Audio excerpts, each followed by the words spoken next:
The opinions, viewpoints, and beliefs presented on this program do not necessarily reflect those of the management, the affiliates and broadcast partners, or the sponsors. Listener discretion is advised.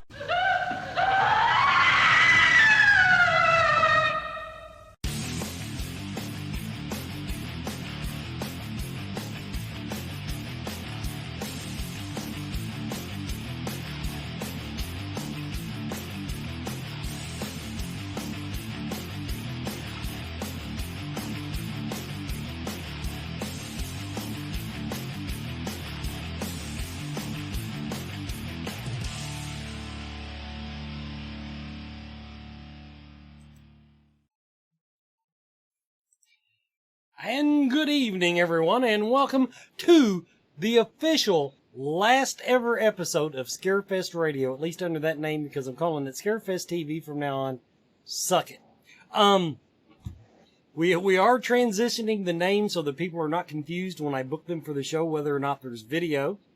That's going on. And tonight, I have the owner, half the couple that own, Griffith. Brandon Griffith. I even have him a little name tag so everybody will remember who he is. Now tonight, first of all, we've got big news, everybody. We do have the dates, although we're going to talk about how that was released right before showtime. Thanks, Nicole. We got the dates. We've got the hotel. We're going to talk about some of the things that crash landed this year because that's what I do. And just some reminders for people, but this is the official end of Scarefest 12, everybody. This is the last show that we're going to fly under that label, Scarefest Radio, Scarefest 12. That's why I left the intro. That and the fact that when I went to change the intro, I actually had corrupted the file that I work with. And so I got to do it from scratch now, because that's my life. But I'm hoping everybody can hear me this time. When we did the week before Scarefest, we had audio issues, but all the little lights are on and nobody's bitching in the chat room. So I think we got everything going. So, Brandon, have you had any time to sleep since 2 weeks ago? Well, everybody forgets, like, sometimes I think that as soon as the show was over with, like, I still have a full-time job. So I took off Monday and Tuesday, ended up going back in on Tuesday, fell asleep at my desk 3 times, pretty much zombied it out until Thursday, started to recuperate a little bit. And today, it's very true what they say, you never catch up on REM sleep, because I'm walking around like a perpetual zombie state still. I think it generally takes about 3 weeks to work off the anxiety and lack of sleep. And there's always plenty of both. I know, in my case, of course, I'm a farmer, so Monday when I got home, I crashed. That's just all there was to it. I crashed. There was no Wesley Monday afternoon. Tuesday I went out and worked like a dog, and then Wednesday I came in and ate lunch, and it hit me again. I'm getting too old for this shit. I'm going to have to try to fit more than 8 hours sleep in for the week before Scarefest. But and we were talking before the show. Even now, here it is. We're 2 weeks out. Now this week I've got some stuff done, but everything I've done, it just seems like it's happening in slow motion. It's like I don't want to take on more than one chore per day. Well, I fell asleep, like I was saying, at my desk the other day, and like I was mid-email and woke up to 16 pages of K's and L's. And I started to just send it anyway and say the hell with it, but I recouped. I think I do want to thank everyone, though, in my personal life and other work life that has put up with me for the last 3 weeks. You are very much appreciated, and thank you for covering my ass. Now, before we get into next year, before we announce the meat of it, the things that everyone wants to hear,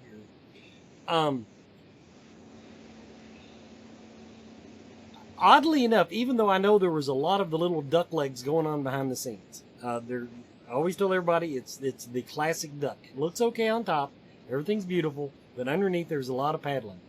But you know, despite it seemed to me there was more of the duck leg stuff going on underneath, I personally did not run head on to the stuff that shows to the fans, that as I have in years past. The fans, for the most part, and the vendors and everybody, to me, seem, with a few exceptions that we'll talk about. Actually, one as far as I'm concerned. But it seemed like that we managed to keep everything going on a pretty even keel as far as during the con. Well, leading up to it, there were so many things that kind of came to light that, I mean, for a myriad of reasons, like we didn't know about or weren't communicated with about. And essentially, I mean, we got into there was a lot of things that we had to cover in the last 2 weeks leading up to the show. Like finding a keyboard for G-Tom Mac, which Adrian can attest to this. I was so frustrated with the keyboard situation, I kept calling it an accordion. And I don't know if that was a lack of sleep, but it was like Accordion Gate 2019. And it had to be a very specific accordion.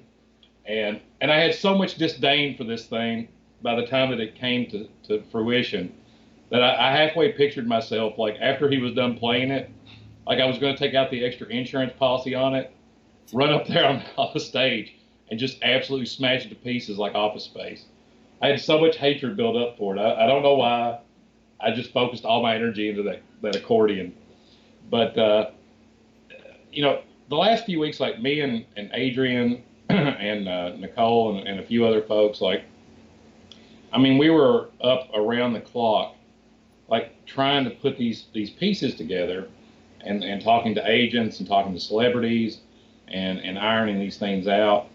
And so it was a lot of hard work, a lot of long hours.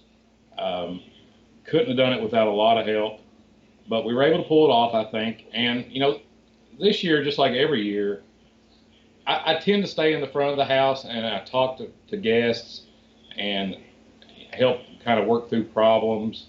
If someone's not satisfied, I try to sit down with them one-to-one and sort that out. And usually I'm pretty successful at it. Because, I understand, what it's like to go someplace and, we'll look forward to something and have something kind of not go the way you thought it would be. So we were able to work through those things just like every year. This year, though, we seem to, I think when the show started, it's kind of like what I say, when Friday kicks in and everything goes into motion, it's in God's hands. And so this year, I felt a little more comfortable with it going into it for whatever reason, even though it seemed a little bit more work on the front end. But I think during the show, we tried to make it as seamless as possible, and I think we were successful at that. But again, it was, I think this year, I never get any sleep, and I look progressively more homeless every year. This year actually was the turnaround. I actually got to shower, change clothes. It was awesome. Yeah, I was very happy with the turnout. We had great attendance this year, the best we've had in 3 years, and I thought it was a really good show. But there was a lot of work that went into that, and obviously everyone put in a lot of hours on that. So I'm eternally grateful for that. Now on the numbers, just for my own curiosity, on the day by day, because I know you were excited Friday, because Friday was, I know, up from last year, right? Yeah, last year, we had a lot of great celebrities. Of course, in 2017 we had Robert England. That was the first year we ever had him. And oh, there's the ambulance, just on clockwork. One day I'll soundproof this office. Anyway, and then this year we had Bruce, and so the numbers this year were really good compared to the last 2 years. Friday, Saturday, Sunday, all the folks that came in, like the veterans on Heroes Day, were up. We just had a lot of really good attendance, and I thought it was, it was really wonderful to see everybody come out. Yeah, I could tell. Now Friday, I could tell was a heavy crowd. Saturday, I wasn't sure about Sunday. Sunday was a good crowd, don't get me wrong, and I've always said most cons would just die for the crowd that we get on Sunday, and it's our light day. But how did Sunday compare to the last 2 years? Now, Sunday was commensurate with 2017. It was a little bit higher, but not much. And last year, it was really up from last year, like what I would call significant. Okay. All 3 days were really up from last year significantly. Now, the one thing that I couldn't put my finger on the numbers this year, I was going by what you had told me on Friday night. The crowd flow this year, I'm just going to call it impeccable. I ran into no bottlenecks anywhere. That weird-ass floor plan you came up with the last 2 years has really worked out. Well, not everybody. There were problems with it in the first year, and it was, I listened to everybody, and we did it that way for a reason, and that there is a method to this madness. And we looked at what everybody said last year, and a lot of the problem is that when you were going down the long hall and the end, there was nothing there to kind of catch your eye, or not a whole lot in that hallway, so you felt like you were walking forever. And so we opened up the doors. We put vendors out there. We had excellent vendors this year. I cannot say enough about the vendors. And I think we kept everybody entertained from the time they walked in through the main gate to the time they got to the main exhibit hall. Like, you had a lot of stops there. You had, in the pre-function where we normally have like the stage and everything, like you had that full of just awesome stuff. And then you had exhibitor hall B, which we did in the Elkhorns. And then you had vendors all the way down the hallway. And so, it was really eye-catching, and there was a lot of really good, stuff to see while you were going down that way. And so I think that helped a lot. And even when you were going through, like, the traffic made a lot more sense. It kind of divvied up into two sections. And so people would shoot off to the right, or people would shoot off to the left. And they had some time to meander there, and then they would move down. And so I think it worked, From all visibility that I had, it did work. And people loved having vendors in the pre-function area, where we normally just kind of waste that. We had to use it this year, but people liked that. Well, I thought for years, like, you walk in there, and the pre-function has always been, I don't know, like a barren post-apocalyptic wasteland where people just sit there or stand, or like, it's just empty. Like, there's nothing there. And that's like 10,000 or 15,000 square feet that's just sitting there. We knew that changing the costume party and Kids Day was going to be a big deal. But of course, with the construction and everything, we had to make do with what we had. And ultimately, I think at the end of the day, it was a good call. I think that area, when people go in there, it makes really good use of it. There's a lot of good traffic flow, a lot of interesting booths, and just having that area full of like something, as soon as you walk in, like it's in your face, and you're not having to like walk through like the desert to get to the oasis. Definitely worked. Now, we're going to go ahead and take our first commercial break, everybody. When we come back, we're going to go ahead and start dropping some tidbits about next year. And then we'll go back and we'll rehash the bullshit things that didn't go over so well. Everybody, we'll be right back. Actually, this is just one of my little scripts here.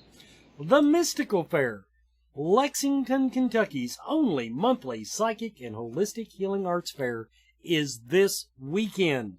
Starting tomorrow at 11 a.m. Runs till 6 p.m. if I remember correctly. But it's at Whipple Court, Lexington, Kentucky. They've got healers. They've got all types of psychics and intuitives, and some really nifty vendors that you did. One of these days, I need to ask these people, why are you setting up at a psychic fair? I mean, nice stuff. Don't get me wrong. Local artisans and things like that. But in other words, there's just a lot of stuff going on. If you've never been to the Mystical Fair, you owe it to yourself to check it out. Great weekend to do it. It's going to be beautiful. It's going to be hot. But they have air conditioning in the building.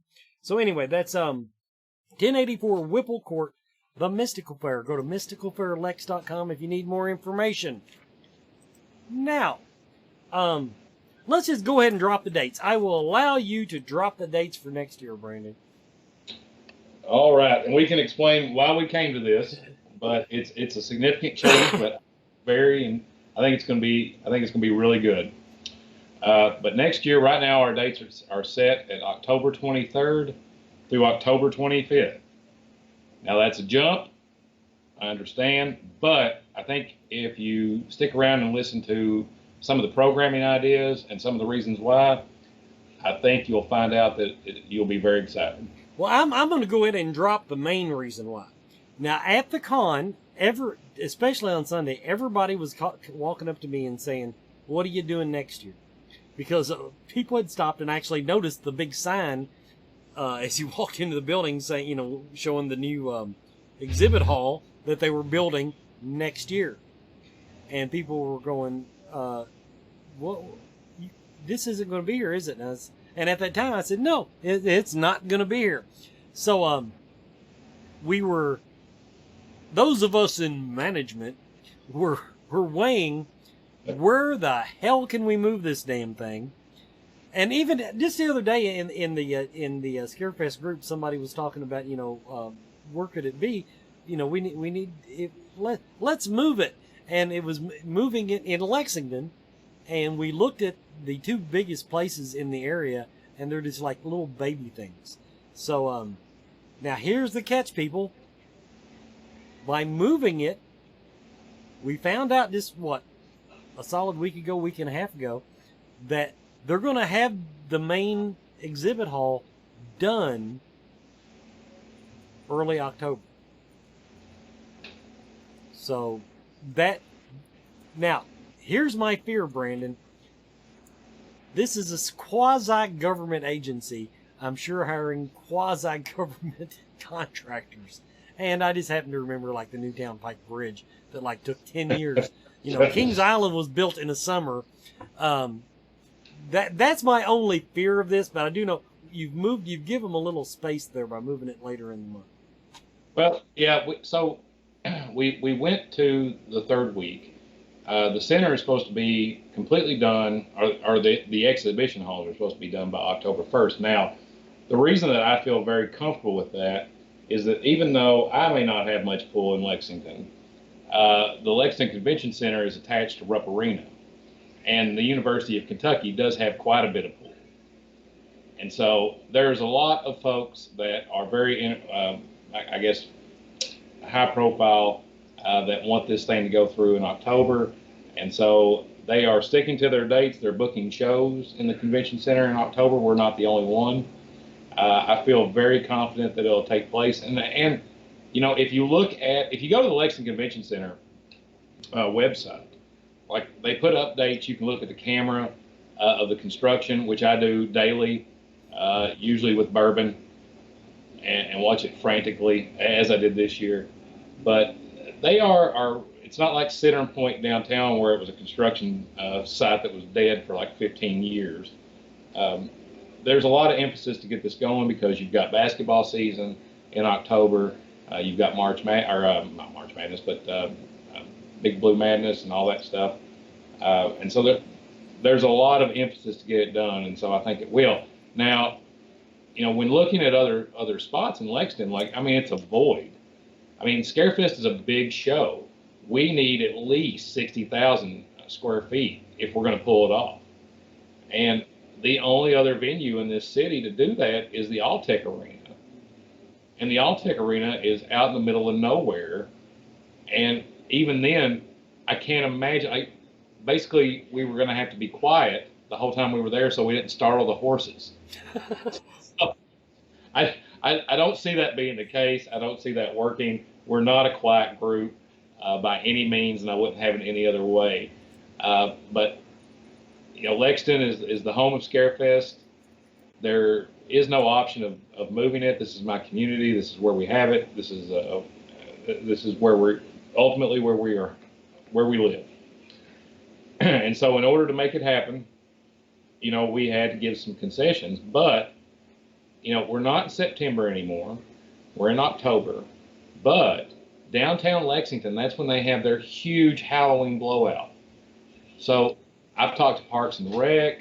I've talked to Lexington government. Like, there's so much exciting stuff that's going on during that time that when folks come in, it doesn't have to be like Friday, Saturday, Sunday. Like, it's a whole week worth of stuff. And we're setting it up so that people have shuttles. If they come in and stay at a hotel downtown, we're going to help people get out to the haunts. We're going to help people get out to all these different events that are going on. And we're planning in tandem with a lot of stuff that's going to be going on in the community as well. So I think it's a great opportunity. I'm super excited about it. Like the Thriller Parade, if you've never been a part of that in Lexington, and I wasn't aware of this until recently, but downtown Lexington, like its Halloween events are rated in like the top 10 in the nation. Like the Thriller Parade is like the largest of its kind. And so everybody that comes down for Scarefest this year from out of state, or if you live in Lexington, or even the surrounding cities, like when you come in, it's all going to culminate with this big, huge Thriller Parade. And so we're working on getting makeup people in to help folks if they want to be a part of the parade, doing some special kind of movie and screening stuff. All these haunts open up around town, and especially like Wicked World and everything, that normally when people come down in September, they don't have a chance to go out there. And I mean, it is phenomenal. And so I think it really opens the doors to take in everything that we have here, not just Scarefest in Rupp Arena, but I think we'll be the epicenter of the whole thing. And I'm really excited about that prospect. Not to mention that they do haunted bourbon trails during that time, and I may go missing on Thursday. And I just now that sounded wonderful. To the fans, what you just described sounded wonderful. All I heard is, boy, there's gonna be a lot of shit on the website this year, because you know people are gonna want to have the people that come in earlier are gonna want everything mapped out for them, and that's the purpose of us sitting down with Parks and Rec here in Lexington, which, from a social work standpoint, like I've had a lot of involvement with them over the years, and we have such a possibility this year to make it like a full destination. Like I know some people that take Halloween vacations to like Salem or just other places, or Savannah. I mean, we have a real opportunity here to not only build Scarefest and offer a lot more programming, but to really bring everybody down in the community in Lexington and really kind of piggyback or work together on a lot of really interesting stuff. I'm really thoroughly, like, for the last 3 years, I get a little anxious after Scarefest ends and we start looking at, booking the dates and what are we going to do. But, this year, I'm really, really excited about all the possibilities just from sitting down with my team and talking to the folks in Lexington and at Rupp or the Lexington Center. I think it's going to be really, really good. And I think people are going to remember it. And you kind of alluded to it. We also get to piggyback on this stuff. A lot of people are in the mood for our stuff that time of year that might not be thinking about it otherwise in September. And if everybody always comes up to me at Scarefest and like, I've heard this for 3 years running. Like, why don't you guys, look at doing something closer to Halloween? And I guess I don't know what the mentality of it was in the past. Of course, you got Keeneland going on and things like that, but we've got like all of our platinums locked in. We've got all the hotels that we need coming to the table. And I think, to see so many people be excited about this change, I think we can make it work and make it work well. Well, now, after what you had told me the other night about what I shouldn't say anything bad about our host hotel on the air, I guess. But anyway, the difficulties of working with the Hyatt during Keeneland. I'll phrase it that way. I kind of assume, because the way I remember it, we started out, it was always right after Halloween. And everybody was kind of burned out on the whole Halloween thing. So they decided to jump it up. And for a long time, it seemed like every year we were trying to get closer to Halloween based on the dates available to us. And then, last few years, it kind of took a step back and kept aiming for Friday the 13th, which fell in our lap a few times. But so that had been my assumption, that it was just a matter of the logistics of getting any cooperation from Lexington during Keeneland. I think one thing, and I'm not saying anything before like me and Nicole took over, but one thing that we've really tried to do is work with the community, work with the vendors, and when I say vendors, I mean like the people that help us put this on, the host hotel, just downtown in general, and I think that our social work life and then our Scarefest life have kind of blended over in a lot of regards. And we've talked to a lot of folks, and I think that everyone has really kind of helped. Like this year could have been, we could have ended up in Louisville, or we could have ended up having half the show, like, having a much smaller show, and I didn't want to do that, and I definitely don't want to move it out of here. But it was amazing to me when we were having the conversations and trying to work out what we were going to do. Everybody that came to the table to kind of help out and be like, okay, well, we could do this, we could try this. The center has been amazing, the Lexington Center. They've been really helpful. The Hyatt has been really helpful. I mean, just everybody. I think that this is something that everybody can kind of get behind and make a push for next year. So, it's a big change. It's different, but change, even though it's scary, is sometimes necessary. And a lot of the times it's for the better. So I think that this is going to be really good. Well, at the very least, maybe it won't be 90 freaking degrees by the time we have it next year. Gee whiz. That sounds like a joke. I'm telling you right now, not everybody appreciates, like, if you don't cosplay routinely, or if you're not packing in like 400 truckloads worth of shit as a vendor, or us, like, putting everything into the center, like, you can't appreciate unless you're in there like Wednesday night sweating your ass off, carrying in a copier and a printer, just exactly how great it will be for it to be a little bit cooler. But now, I think that's going to be a huge positive too. Like, I'm really looking forward to a change of weather personally. But I just think that, the center as a whole, like, if you haven't looked at it, I mean, this thing is going to be like the Taj Mahal. Like, Louisville has a great facility. I think this is gonna be much better. And if the pictures and the renderings or anything, what it's gonna look like at the end, I'm gonna be very happy with it. And so if we have to make concessions now in order to have a better show and a better venue and be able to have it there, then I'm on board with that. Now, you keep bringing up these concessions. I think I know one of them. One thing that is going to suffer, in theory, this year is going to be the number of seminars that we're able to have. So we're going to have a limited number of meeting rooms, but honestly, like, we're going off, what they are slating off to have completed by then. Now, we know the minimal that they'll have done, but they could have some additional stuff done as well. And so I think we can make use of the space. And if you guys, if anybody goes to like, it's GalaxyCon now, they found a way to incorporate a lot of things that's normally in meeting rooms into the con floor. So I think we have the option of doing that this year, and we're kind of looking at it.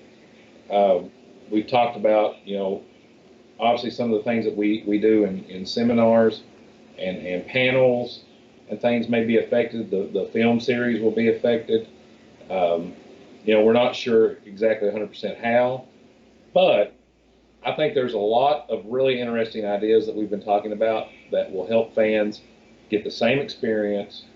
It'll be a little bit different, but I think it'll be better.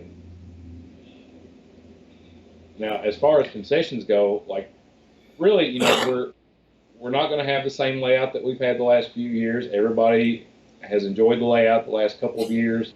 So, that's going to change a little bit. Will we make it work? Yes, we will, just like always. I have full faith in that.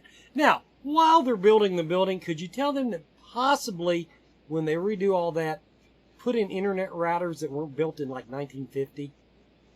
They are going to be state-of-the-art facilities. We will not have buffering of video. We won't have a cluster bomb of that nature, I don't think. So, of course, with any change, you're going to have something else you're going to have to work with. But this place is going to be, as my dad used to say, it'll be the bee's knees. I think it'll be really, really nice. I'm really excited. Like if you look at the pictures, and the plans they have for the internal landscape and all that, and they added parking. I don't believe it. I'll believe it when I see it.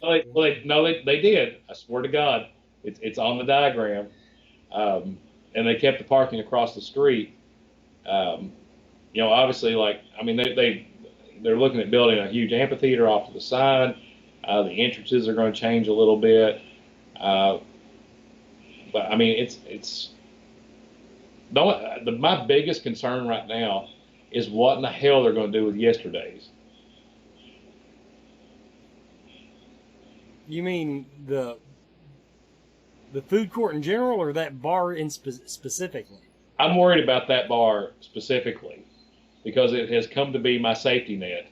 Well, the story is that they're getting ready to move across town somewhere, and once they move, they're not coming back. That's the only thing that scares me. There's going to be a lot of other stuff down there that's going to crop up, from what I understand. But yesterday's has always been kind of my safe space. Do you think they'll have a coffee shop that actually opens in the morning? Shit, no. Maybe. I'm going to say that. They may. If not, I'm going to have a Keurig in my office next year just to make sure. And so anybody that I know out there, feel free to stop by my office. I'll have that and maybe bourbon. I'll have my own little concession stand.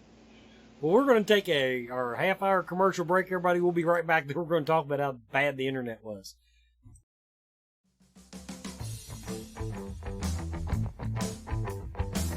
Do you feel lost in life? Do you seem to be stuck in emotions that are not yours? Is your home not the sanctuary it should be? Contact Spirit Mechanics, where they take a team approach to your metaphysical and spiritual problems. Spirit Mechanics specializes in aura cleansing, stone attunement, attachment removal, and house cleansings. Spirit Mechanics tailors their approach to your individual spiritual path and needs. Find them every month at Lexington, Kentucky's Mystical Fair, mysticalfairlex.com, or on Facebook by searching Spirit Mechanics, that's MECHANIX. Spirit Mechanics, for your spiritual health and well-being.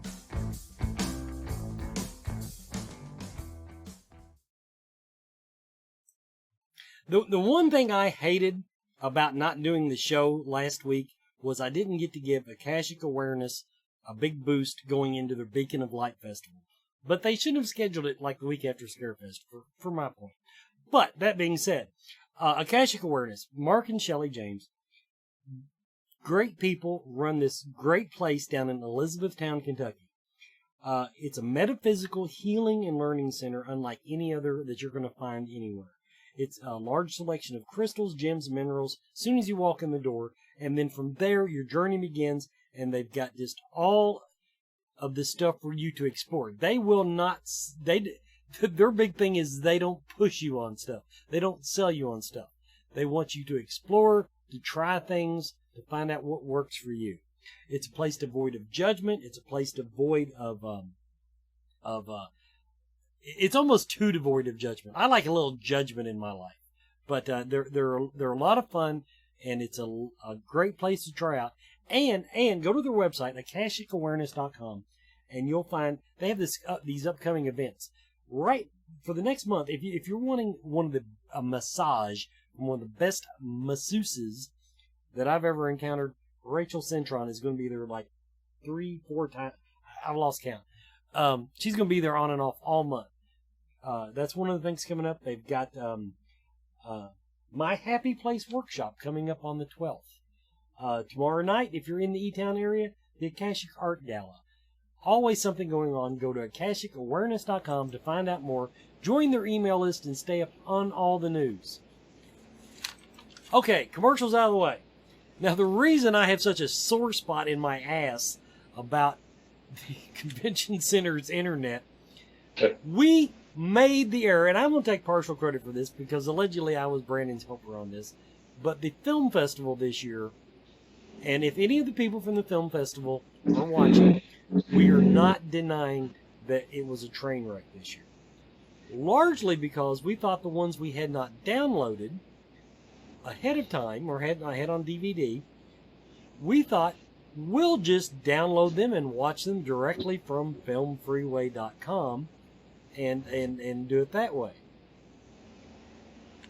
You know, with the exception of my home internet from AT&T, it was sad.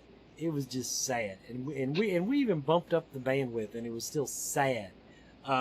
So that was one of those things that I was telling. I keep saying we dropped the ball on the film festival this year. We ended up getting everything shown. Now, the thing that made it extremely difficult this year was that, so we had so many awesome submissions. I mean, they were really good. Oh yes. And so we wanted to show as many as we could. And now the thing that made it more complicated this year, not only the amount of films that we received that were awesome, we were not able to, with the construction, we could only get the top half to do the film rooms, like the third floor. Now, the bad thing about that is that we weren't allowed in there until like 8:30 Saturday morning. And films were supposed to start showing like an hour and a half after that. And so we're up there like absolutely busting our asses trying to make this work and get everything shifted around without having any access to it at all until that morning. I mean, if it hadn't been for John and all the guys and Wes and all the guys on speakers staff, we wouldn't have even had what we had. But I mean, you're talking about a lot of troubleshooting the day of that absolutely scared the piss out of me going into it, and it blew up. And then on top of that, the internet connection can only rival that of AOL circa 1997 when the internet first friggin' started. I mean, I don't know. Anybody, let alone download an hour-long movie. I mean, looking at porn on this, you would have a very, very bad evening. I do want to give a shout. I wish I'd gotten her name, but a nice lady was. She was there Saturday morning in the shorts room, the room we were showing the shorts, and she practically, once we got it working. She pretty much took over, and kept the shorts going for her. She was fantastic, and if I knew who she was, I would give her a shout out and probably buy her flowers. Now, was she the actual, was she a filmmaker? I'm not sure. I mean, she did seem emotionally invested in the success of it, but at the same time, she stayed through multiple sessions of that in that shorts room. The writer and director of Songbird, which we thought absolutely, when we were sitting down watching it, we thought was an absolutely beautiful short. And I met her at the ticket office, and she was so happy that that her film had gotten chosen, or her short had gotten chosen, and we thought it was amazing to watch. And it was, there was a very somber tone to it, and you can see the preview online. But I mean, it was an amazing thing, and she was so appreciative and so nice, and I met a lot of really cool filmmakers, and what we're looking at right now is trying to find a way to kind of make that a little bit better. If that means, you know, with the things that we couldn't handle this year for various reasons, maybe doing a separate event here soon.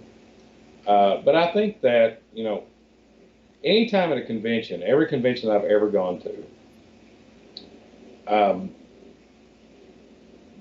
the setting is always the same. Like it's a room with just flat chairs in it, and then you've got the screening area. And so one of the things that I'm excited about next year is that if you're going to have a film festival, one, I think it has to be truly its own event. I don't think that you can have it piggyback onto a convention. I think it's positive in regards that you get a lot of people that are there that will want to go check stuff out, but I don't think you can have it running during a convention hour. I just don't think it's conducive. So I'm looking at really like how we can make that better. And of course, I'm not going to ever say that people shouldn't give us feedback. If we can do something better, then obviously we want to know that. And so this year, I think internally, we know how we can do some things better with that. But if you guys have additional comment on that, we would always love to hear it. We won't get our feelings hurt. I'm pretty thick-skinned, but we will always work to make it better. Absolutely. But kudos to the filmmakers. I was absolutely amazed. I was too. Now I didn't get to watch all of them. I got through most of the features, but now the shorts were just off the hook. Way too many shorts. But it was really hard to narrow those down. And like Bodie, my son, like out of all the celebrities that we had there, we had one short that had a guy in it, and it was Sleazy Larry, and so it was a playoff. It wasn't even really like in the horror genre, but it was so awesome. And he watched that, like, you know, he helped with some of the pick, like when we were sitting down, like, I mean, he helped judge some of them because I mean he's very in tune to that, and he was more excited about meeting the guy that played Sleazy Larry than he was anybody else at the con. I mean, he thought that guy was a superstar, and I have to agree. I met him too, and I mean, he was really funny. Hats off to those guys. Now, because I didn't watch all of them, I'm not going to say none of them were this way, but I'm used to seeing the typical. When you're in the horror genre, okay, your early filmmakers automatically think, well, let's see how many gallons of blood we can spill. Let's see who we can hatchet to death and how many beautiful ways we can find to create mayhem. That was not the movies we had this year. These were some of these with just a little more budget would be up there with Friday the 13th and the other classics. I mean, they were that well done, and if they had that studio push behind them, I guess what I'm saying is there's some people that's going to go a long way based on what I saw.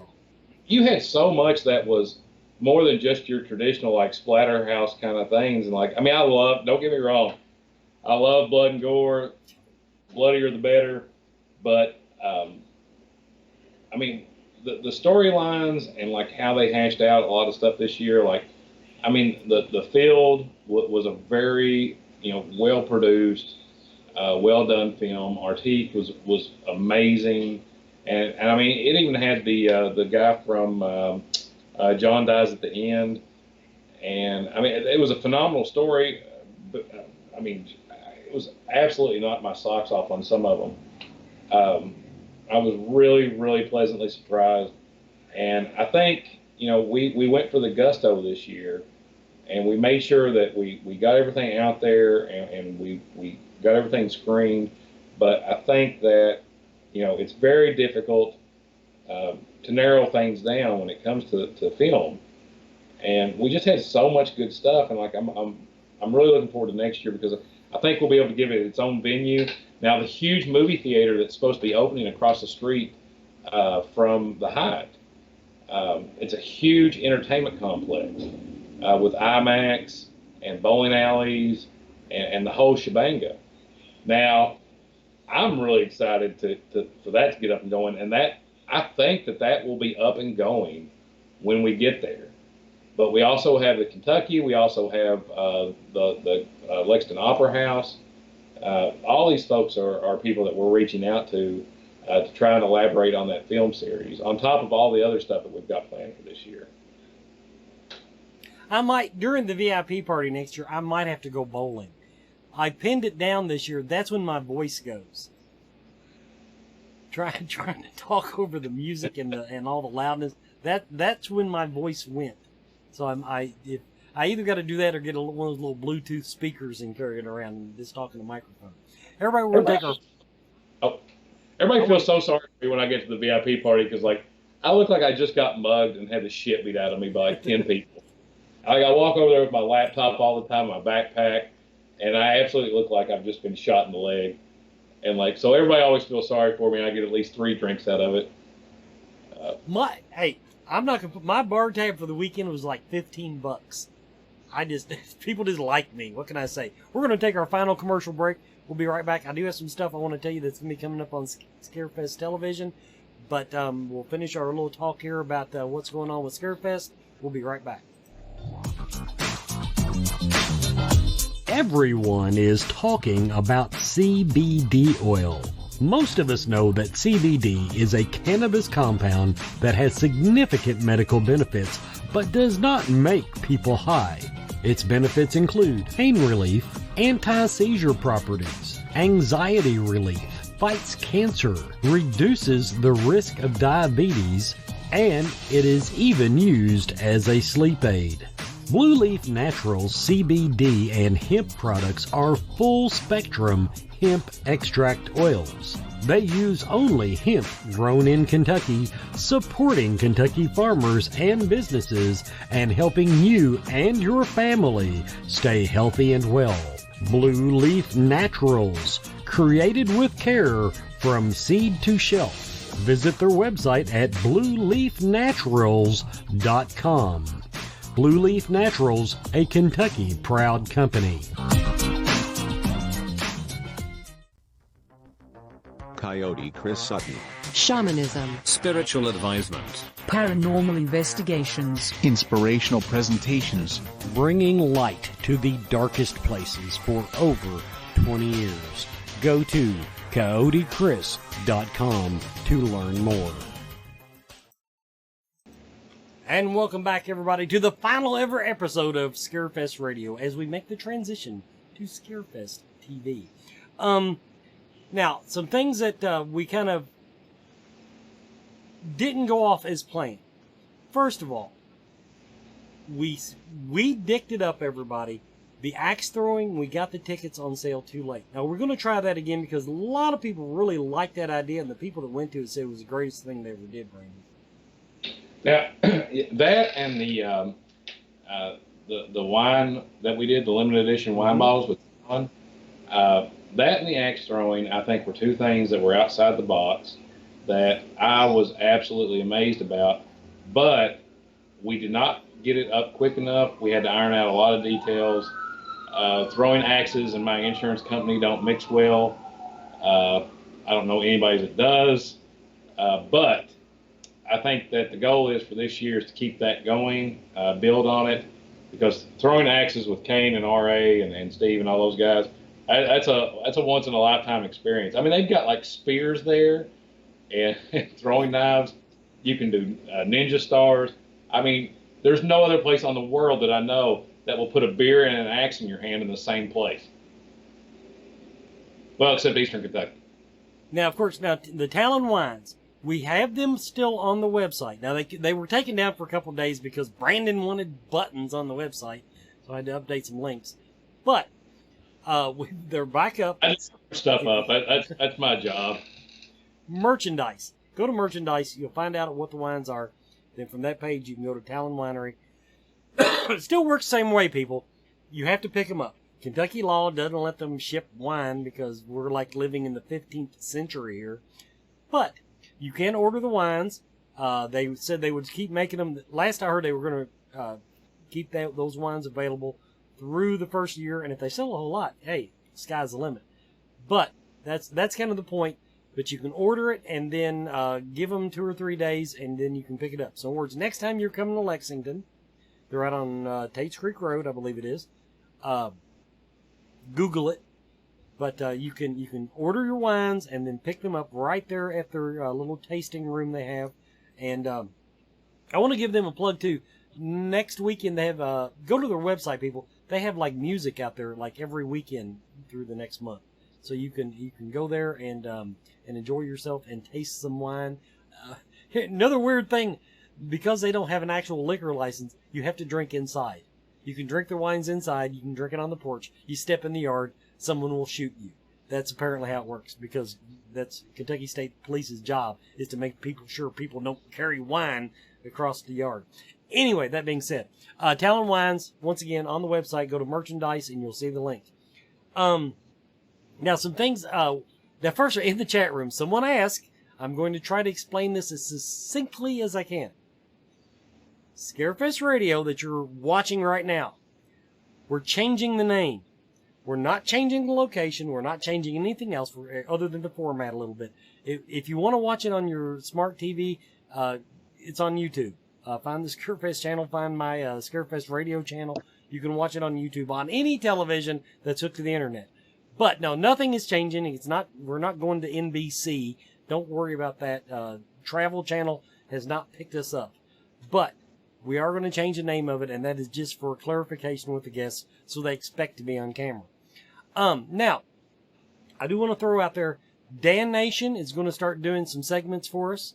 We're going to have some more filler stuff. And what this is, people, like when I had Kane Hodder on, I could only get Kane for 30 minutes.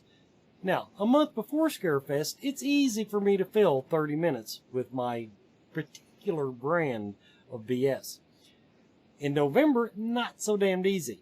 So we're going to have a lot of segments that when we get a guest that we can't just roll through for the hour, we can have entertainment that you will enjoy. So Dan Nation's coming on board. I got some other people that have emailed me. Billy Crank is going to create a character just for Scarefest television. So he's going to be folded into it. And now one other thing I wanted to throw out there before I got off this topic. We have our first new co-host. She's going to be coming on soon. I'll probably just have a show just with her on there. Here's her picture, everybody. She's totally hot, totally smart, knows more about horror movies than I will ever pretend to. She is an actual horror movie geek. We finally found the crossroads where beauty and movie geek hit right in that little circle in the diagram. So her name is Cece Ann. She's going to be coming on. And she was a lot of fun, and obviously she's not shy. That's why I wanted the slideshow up there, just to show you she ain't shy. So go ahead and we probably ought to check with your lawyers about sexual harassments, lawsuits, and stuff like that, because you know how I tend to talk to people. I'm sending out the email right now as soon as you blasted the picture up. So I've been trying to get Nicole to wear that same outfit for the last 3 years. Well, we can get her hooked up. And that's we're going to be doing, we got people coming on to do makeup segments to show you how to do like zombie makeup and stuff. We got a lot of stuff planned. We're going to transition it with the target of getting everything going by January.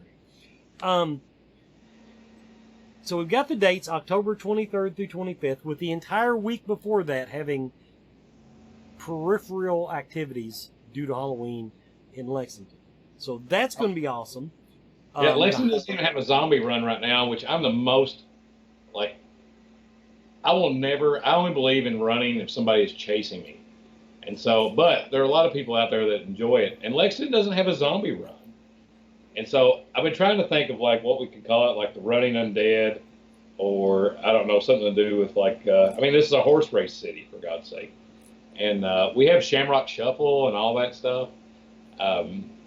Lexington's missing two big things there. Like they don't have that, which I don't know. I think a zombie run would be pretty cool. And we don't have like a huge masquerade ball. Like Louisville has a tattoo masquerade ball, and so there's a whole lot of possibilities for this year, and everybody being in the Halloween spirit and things of that nature. Like we're cooking up a lot of ideas. Nicole's a powerhouse of ideas, and so is Adrian. And I'll ride their coattails across the finish line. And I'll do pretty graphics. Now, one thing that just came up in the chat room, yet again, you thought I was bullshitting the other night when I said that we dropped the ball on it. The people want karaoke, Brandon. We have to get karaoke in there. Painstakingly so, I tried to make that happen, and we could not get it to work. We will start working on it again. I'm confident we can make it happen next year, but we could not pull it off this year, and I apologize. Jake, if you're listening, I'm wholeheartedly sorry. I am still looking at, we'll add a mascot this year for you to make up for it. I talked to the owner of Skybar, and I think we could sweet talk him into getting rid of the way too loud fucking band. Sorry. Great band, don't get me wrong. The band that was there Thursday night for the lunch party, they were a great band. They sounded good, apparently knew how to play instruments, but not that big of a place, really, really loud. So just throwing that out there. So we might try to get him on board for that, because I think that's a great place, and he enjoyed the heck out of working with us this year. Now we did talk a little bit. Now the Hyatt is going to be our host hotel again. We're gonna you've already touched base with, I think, some of the other hotels about getting us what do you call them, block rates? I don't know. Yeah, so you have courtesy blocks and you have contracted blocks, which, I mean, if you're in the convention world, like you'll understand what that means. But we've got a new hotels coming down at Center Point. There's a Marriott Residence, and then there's a regular Marriott, 2 hotels in there. We've got the Hilton, the Hyatt. So I think we're pretty well covered this year. Now, we're looking to see like how we can help out the most people, and obviously, you know, like the Hyatt has been our host hotel. It's not attached to the convention center, or it won't be at that time, and it'll have a pedway after the construction's done. So it will no longer be, you know, a lot of things will change when you guys come down this year. So everybody needs to think about that. But, you know, it'll be a little bit different, but for all the folks that have been coming for years, you know, Jake, Omar, all you guys, like we'll still be able to sit out in the front of the Hyatt. That's been my favorite part of Scarefest every year. It is sitting out in the front parking lot of the Hyatt, getting to talk to everybody. And so it would have been real easy for us to switch a hotel and just have everything off-site, but I don't know. I think that you miss that camaraderie and experience that, you know, just running into people that you only get to see once a year, if you're lucky. Having everybody central is really important to me, and we've done our best to make that happen. So everyone, that is pretty much the scoop we had tonight. We've give you the when, we've give you the where, and we're starting to work on the what's. So Wes, there is a couple things I need to say real quick, though. Say it. We had a volunteer this year that absolutely went above and beyond in his first year. I was absolutely amazed at this guy's level of intensity, his just take control mentality, and it's just something we haven't seen in this department for a while. And so I want to thank Chad Johnson, because Chad Johnson has really, he's the bar that we set moving forward. Now, this isn't to be confused with Adam Johnson. We've got a few Johnsons in there. This is Chad Johnson. And if you have not met Chad, I'm telling you right now, he's a great guy. He's a hell of a man, and you couldn't ask for better than Chad. So, Chad, if you're listening out there, I wish I could clone you. He's listening because he was in the chat room earlier. I'm sure he's listening tonight. He looks a lot like Adam, guys, so you may confuse him. But his name is Chad. Anything else? No, that's it. I just want to make sure that my Chad hollers out there. Okay, wait, let's see here. Okay, yeah. Adam says he's going to kill you. Just wanted to pass that on. Okay, everybody. This has been the last episode of Scarefest Radio, particularly attached to Scarefest 12. Going forward, we are Scarefest Television, and it is now Scarefest 13. We're in the planning stages. Scarefest the 13th. Very good. That will give us even more. The other day, and it's kind of caught my ear. Like, I kind of like it. I like that. I like that. And plus, it will give us an excuse not to use Roman numerals this year. So, and I was on board for that. So, everybody, Scarefest the 13th. And that's what we're looking forward to. We got a lot of stuff coming up on Scarefest Radio. I've already reached out to some of the film directors that were anyway, we're going to put that behind us and make this right. But we've got some great guests coming up, everybody, and I want to thank everybody for making us the success both at Scarefest this year and Scarefest Radio, the behemoth juggernaut of media attention that it has become. Thanks, everybody. See you next week.